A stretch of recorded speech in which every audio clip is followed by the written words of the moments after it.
classified under HS code 8703, including cars, station wagons, and racing cars. Currently, these vehicles are subject to a tariff of 2.5%. However, starting April 2, 2025, any passenger vehicles arriving in the US will be subject to a new tariff rate of 27.5%. This represents a substantial increase of 25% on the value of the vehicle. This tariff adds an additional 25% tariff to the 25% tariff that has been in place for trucks since 1964, bringing light trucks to 50%. Brian Janusz, top-ranked sales director, said in an email that the company has been told by its customs broker that the tariffs definitely apply and will start April 2. I can tell you that according to our customs broker, as of today, we are set to see a tariff of 27.5% on all cars and 50% tariff on all trucks regardless of age. But at Pride International in Baltimore, the freight logistics and transportation company has not been told of any changes to the current tariff rate for old cars and classic restoration parts. So far, neither Customs nor the Brokers Association has updated us with any new info on exactly what vehicles will be affected, said Travis Bucalo, account supervisor. My best guess is once everything has been finalized and updated tariff numbers have been issued, we'll get to see what's being affected. As of right now, I can't really say what's going to happen. Title: Detroit 3 keen to keep Canadian plants humming, but tariffs inject uncertainty. Content: Ford, General Motors and Stellantis want to maintain production at their Canadian assembly and powertrain plants but will face higher costs and lower demand if U.S. tariffs come into force April 3, according to Brian Kingston, CEO of the Canadian Vehicle Manufacturers Association, CVMA. If you're going to move forward with significant tariffs on Canada and Mexico, it will have an impact on production, not just in Canada, but across the North American market, said Kingston, whose organization represents the Detroit 3 in Canada.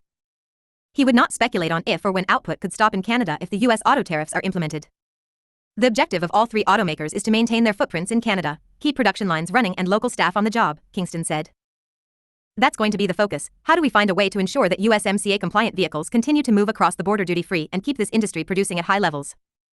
Read more, live updates on tariff news and impacts. Interactive map, auto manufacturing sites in Canada, the US, and Mexico. GM Canada and Stellantis would not comment on the outlook for their Canadian operations, deferring to the CVMA. Ford Canada did not immediately respond to request for comment. US President Donald Trump announced 25% tariffs on vehicle and most parts imports March 26. They are expected to stack with tariffs focused on Canada and other key US trading partners scheduled to be announced April 2. The tariffs aim to pull auto manufacturing jobs into the United States, according to the administration. Yet each of the Detroit 3 have a more than century-long history in Canada. Together, they operate 5 assembly and 3 powertrain plants in Ontario.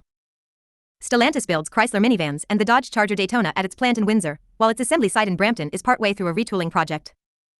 In Oshawa and Ingersoll, General Motors builds the Chevrolet Silverado and Chevrolet Bright Drop delivery van, respectively. It also produces engines and transmissions in Ste. Catharines. Ford produces engines for its F-Series Super Duty pickups and Ford Mustang at 2 plants in Windsor, while its Oakville assembly plant in the Toronto suburbs is currently down for retooling. The automakers employ about 20,000 hourly workers across their Canadian operations, all represented by Unifor.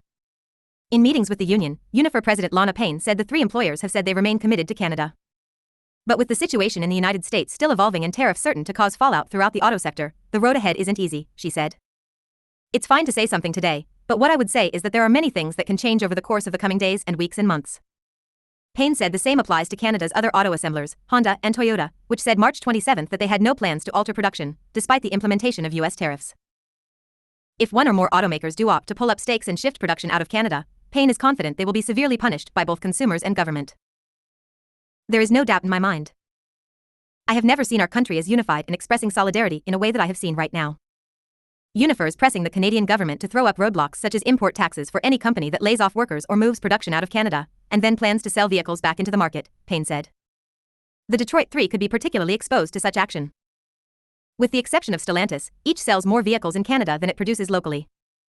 But as the latest U.S. tariff deadline approaches, Kingston still sees an opportunity to work through the issue with the Trump administration, which he said is gaining recognition of the interwoven nature of the auto industry. Automakers are competitive in the United States because we have an integrated North American market. If we start to fight amongst ourselves and divvy that market up, we will all be worse off. The economic reality clearly backs up Canada's place in the North American auto sector, Kingston added, with Canada being the largest market for US-made vehicles. By virtually every single